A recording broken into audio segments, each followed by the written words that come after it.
is a CBS 42 special report. Good afternoon, I'm Sherry Jackson. We are standing by to hear Governor Ivey the day after powerful storms moved through Alabama. She's in Calhoun County right now in the Etowah County area where just on Highway 202 where most of the damage from those storms are. She has been assessing the damage in that area, particularly there at Jacksonville State University.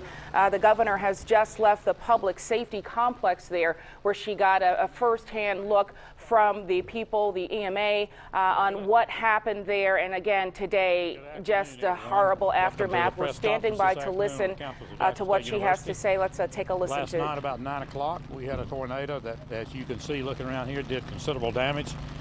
Actually damage throughout the entire city, but particularly here on JSU campus. We've had great response, great help from a lot of people to start clearing things out and making sure everybody's safe.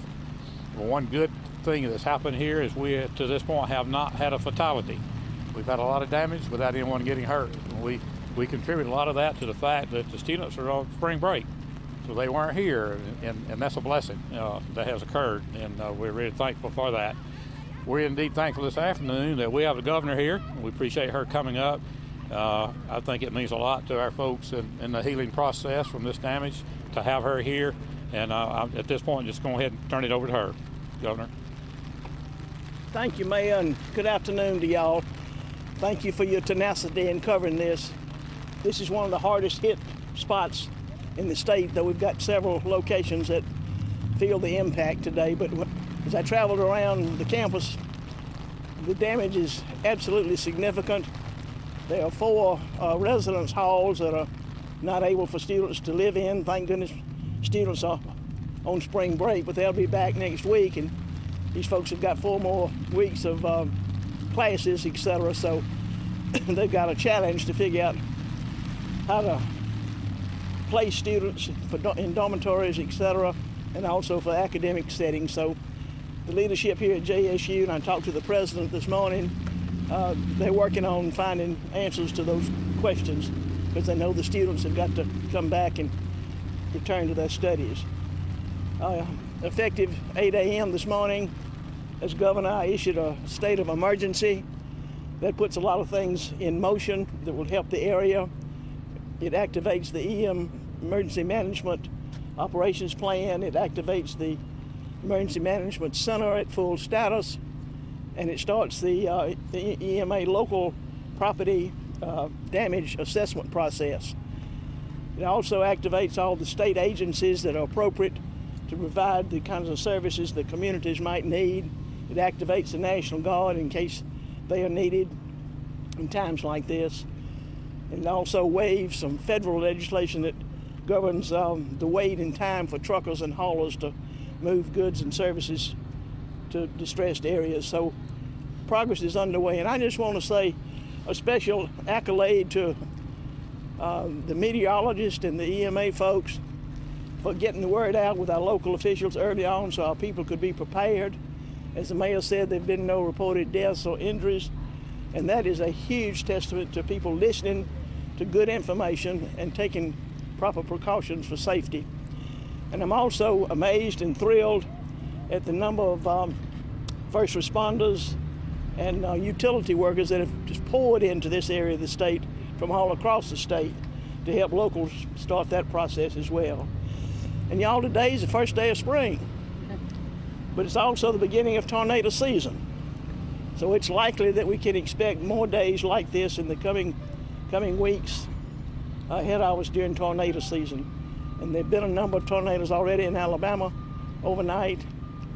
They think they had at least 2 here. So these are difficult times, but the people of this area are just resilient, neighbors helping neighbors, and that's what we in Alabama do. We believe in our friends and neighbors, and everybody pitches in to help one another. Thank you very much. Now I'll turn it over to John with the National Weather Service.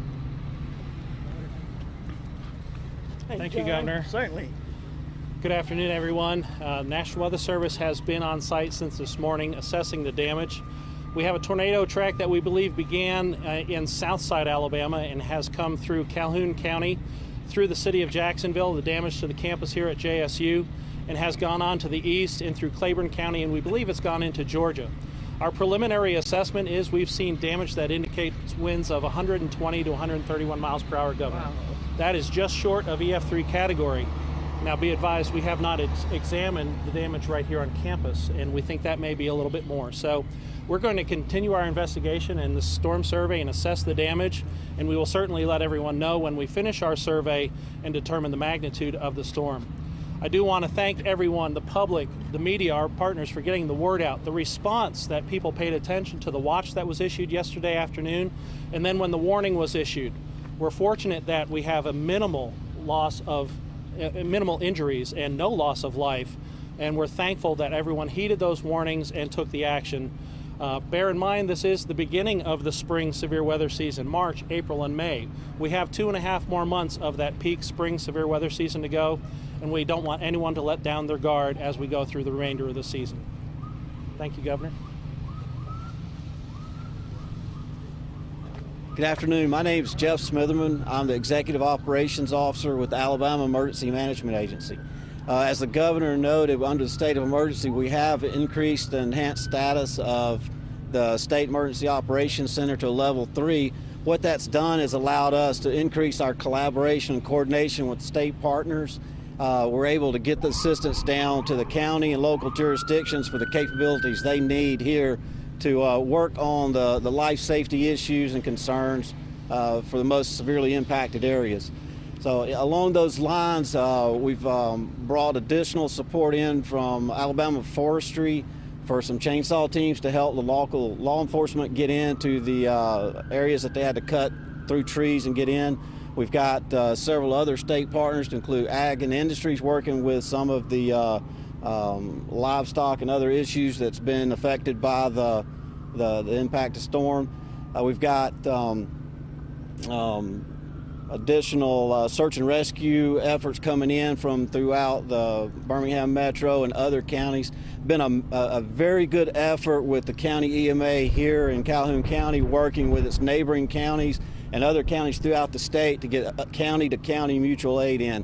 As you can see, the trucks parked here driving by many of the counties throughout the state coming to the aid. So that mutual aid works well both during these times, during hurricanes and other times. So it's great to see the neighbor helping neighbor, both at the local level and at the county levels. To the priorities at the state EMA right now, we're still focused on assisting with accountability of all those residents and the impacted structures to make sure they're accounted for and assist where we can there. Next, we'll focus on clearing out the debris so we can get things going back towards normal. And third is as we are able to get into the damage assessments and start identifying and analyzing what other state and federal government programs might be available for those impacted. And as I said, so pending your questions, that concludes my portion of the brief. Are you worried about someone being trapped in the debris? So we do have, with the Structural Engineers Association of Alabama coming in and assisting with the search and rescue teams, they'll look at the stability of the different structures to identify any potential buildings that might be dangerous to enter, and they'll go in and do that. So they'll go in and look in every room of every building and ensure that there's no one entrapped, and they won't leave until they get that done. So, no, I don't know. We don't have any particular reports of that. It's just that's part of the normal search and rescue effort. They'll go in, they'll look at every room, mark the building as cleared, and when they've done that twice, then they consider it cleared. So. We're open for other questions now as well. How wide is the damage? So far, we've looked at the damage from Highway 431 into Jacksonville, and it looks like the width of the storm is about a quarter mile wide at its greatest point that we've seen thus far.